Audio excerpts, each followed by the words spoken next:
Hello class, this is a video tutorial on graphing trigonometric functions in relation to the period of a function. The period of a trig function refers to the length of x before the cycle repeats. The regular period of sine x and cosine x is 2 pi. So let's first take a look at what the idea of a period is. A period is what it said earlier, is the length of x before the cycle repeats. So let's think about the cycle of sine. It goes from 0 to 1, then back to 0, then down to -1, then back to 0. So this is the cycle of sine. And notice how from 0 to 360, in which, if you remember, 360 is 2 pi, right? Anything after this point, notice how if I just shift this over, it's actually a repetition of that cycle. So from 0 to 360, which is 2 pi, is the length of one cycle. We can say the same thing about cosine.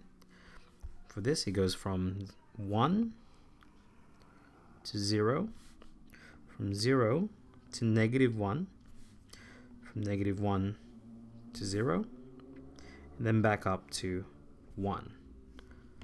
This cycle, if we just shift it over, repeats again after 360, which is again, that's 2 pi. So we can say that the length of x for the cycle to repeat is from 0 to 360 or 2 pi. Okay, so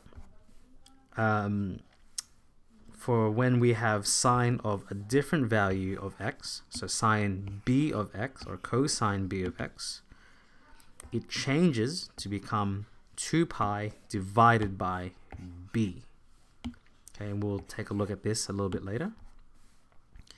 The period for tan x is just pi. And I'll demonstrate to you why here. Because from 0, it goes up to positive infinity. There is an asymptote here. And then from negative infinity, it goes back to 0, which is where it started. And that's just the length of 180 degrees, or pi. But take a look, if I just highlight this and shift it over again, the entire cycle repeats again. So the length of x for tan to repeat is only pi, which is 180 degrees. And like the sine and cosine, if we have tan, sine, or cosine of b, we take the original period and we divide it by the coefficient of x. Now, to easily graph changes in a trig function's period, we consider it as a horizontal dilation of the critical points, meaning the peaks and the x-intercepts. And you can look at my previous video on this, on horizontal dilations. So let's get straight to an example here. Let's graph the following functions in the domain of 0 to 2 pi, which is 0 to 360. And for this, we're going to take into consideration the period. I've graphed here, or my graphing calculator has graphed here, the original sine x. And we'll look at what happens to sine 2x in relation to the original function. So first, let's figure out the period. The period is 2 pi divided by whatever the value of the coefficient is here. So 2 pi on 2 is pi, meaning it will go from 0 to pi for one cycle like this. Now, the next critical thing that we need to understand is the horizontal dilation of all the critical points. So here are the critical points that I'm highlighting. Okay. And now here's an easy way that we can figure it out. Whatever the coefficient is here, we're going to divide by that coefficient, the length between the y-axis and the point we are looking at. So let's take this for an example here. So this point is originally at pi on 2. So pi divided by 2. And we're going to divide this by the coefficient of x, so divide by 2.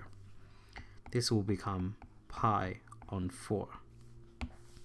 So this point, which was originally here, is going to be moved to pi on 4. So it's going to go like this. This point here, pi, we're going to halve that. So pi divided by 2 becomes pi on 2. So this point, which was here, is now going to be at pi on 2. There we go. This point was 3 pi on 2. If we divide that by 2, so 3 pi on 2, or 3 on 2 divided by 2. 3 on 2 divided by 2 is 3 pi on 4. So this point, which is originally here, is now going to be moved to 3 pi on 4. So it's going to become, whoops, that's too far down. It should still be the same height of -1 as shown here. So it should be that point there. And lastly, this point, 2 pi divided by 2, is going to be just pi. So then it'll come back to pi. Now that there is one cycle of the function sine 2x, which stops at pi. However, the domain asked of us is from 0 to 2 pi. So we actually need to repeat this pattern all the way up to 2 pi. Now here's a little trick that I do. You can think of this as just the spacing and the position. So this cycle is going to repeat again. So 1 across. It's going to go back up to 1. It's going to go this. 1 across again goes back down to 0. 1 across again goes to -1. And then 1 more across goes back to the original, and that's another cycle. Now obviously I've drawn a sketch here. Your sketches should be much more accurate than mine. So let's do another example here. Sine of 4x. Let's find the period. That's 4, oh sorry, not 4 pi, it's 2 pi. It's always going to be 2 pi divided by 4. 2 on 4 is half pi, or pi on 2. So this cycle here, one cycle, is going to fit inside one cycle like this. But we now need to find all the critical points again. So let's do it like so. So just as we divided by 4 here, we're going to do the same. We're going to divide for each of the x values here. So this point here is originally pi on 2, and we're going to divide by 4 as well. That's going to be pi on 8. Pi on 8 is halfway between pi on 4 and 0. So it's actually going to be about halfway between these two, like this. This 0 point here, we're going to divide that, so pi divided by 4, well that's pi on 4. So this 0 point here is now going to be at pi on 4. So it's going to be 0 at that point. This lowest point here is 3 pi on 2. which is now, oh, and we're going to divide that by 4 again, which gives me 3 pi on 8. 3 pi on 8 is halfway between pi on 4 and pi on 2. So it's actually going to be like this. And since this is the ends of the cycle, it'll come back up to here. Now, this cycle, because we need to go all the way to 2 pi, this cycle will repeat. So a half step will go back up to 1, like this. A half step from there will go back down to 0. A half step again, and I'm hoping you're seeing the pattern here. Like this. A half step again, so we're currently here, because remember this cycle is just going to repeat.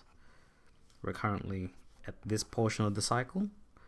We're going to go a half step again, it goes back to 0. 1 half step again, goes back up to 1, so half step, goes back to 1. And then this cycle repeats again and again. And obviously you got to make sure that this is much neater and as accurate as you can make it. And there we go. Let's just eliminate all these little bits here.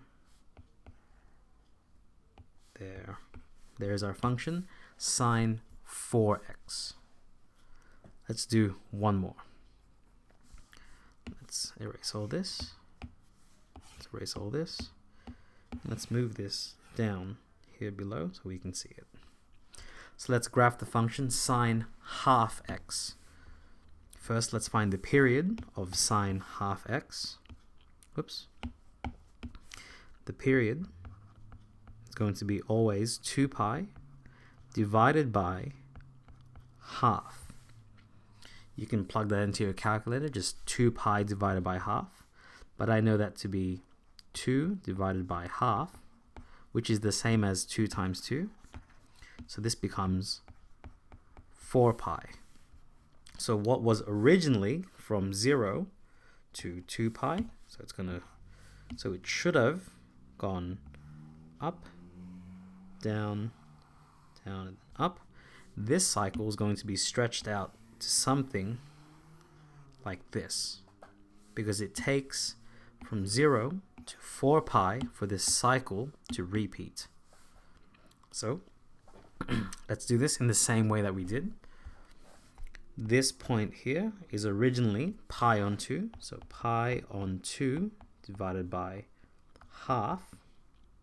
That is the same as pi on 2 times 2 on 1. We're flipping the fraction, which becomes pi. So this point here, which was originally pi on 2, is now pi.